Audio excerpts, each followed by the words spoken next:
One Snowy Night, written by Nick Butterworth. A tale from Percy's Park. It's cold in the park in winter, but Percy the park keeper doesn't mind.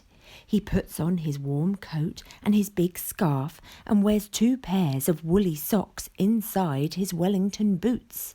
Percy likes to be out in the fresh air. In the middle of the park there is a little hut, and this is where Percy lives. When it gets too cold to be outside, Percy goes into his hut where it is cosy and warm.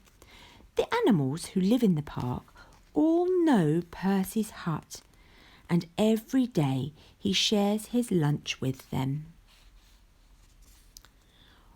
One winter's night it was so cold it began to snow. Great big snowflakes fell past the window of Percy's hut. "Brr," said Percy. "I think I'll need an extra blanket tonight." He made himself some hot cocoa and he got ready for bed. Suddenly, Percy heard a tapping sound. There was somebody at the door. "Now who can that be at this time of night?" thought Percy. He went to the door and he looked out. There on the step was a squirrel. It looked very cold and miserable. "I can't get to sleep, Percy," said the squirrel. "My bed is full of snow." "Oh dear," said Percy. "Never mind. I've got plenty of room for 2. In you come."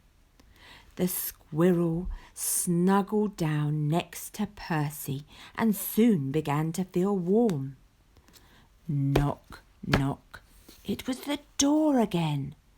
"Who can that be?" thought Percy. Out he climbed, opened the door.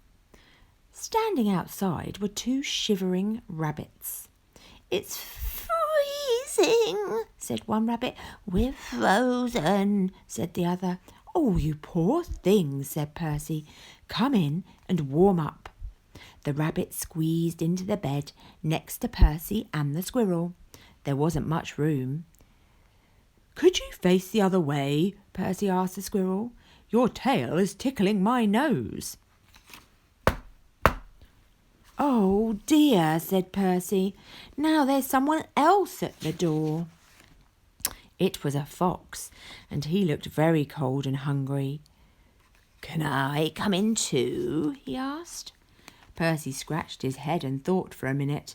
"Well, if you promise to behave," he said. "I promise," said the fox, and he squeezed into bed next to all the other animals. Bump! Oof! The squirrel fell out. "Who did that?" asked the squirrel rather crossly.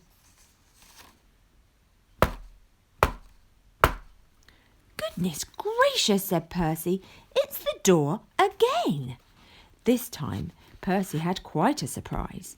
There on the step was a badger, 2 ducks, a hedgehog, and a whole family of mice, and they all wanted a bed for the night.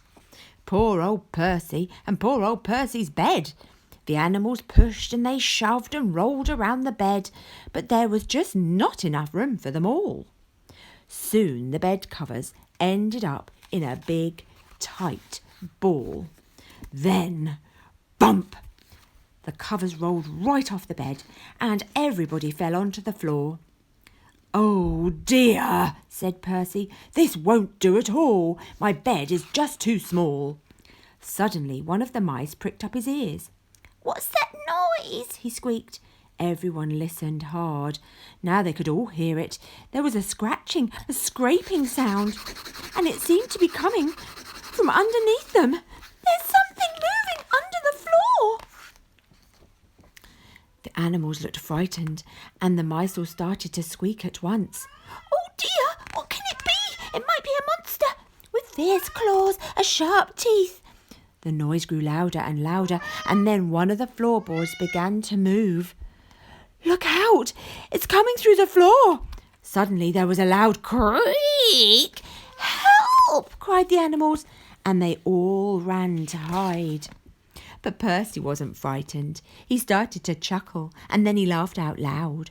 A small dark head was sticking up through the floorboard. "This isn't a monster," said Percy. "It's a mole." "I'm sorry to burst in like this," said the mole. "I knocked on the door, but nobody heard me." Percy helped the mole up through the hole in the floor, sat him on his hot water bottle to get him warm, and put the floorboard back. "It's all right," he called to everyone. "You can come out now." But nobody moved. Nobody stirred.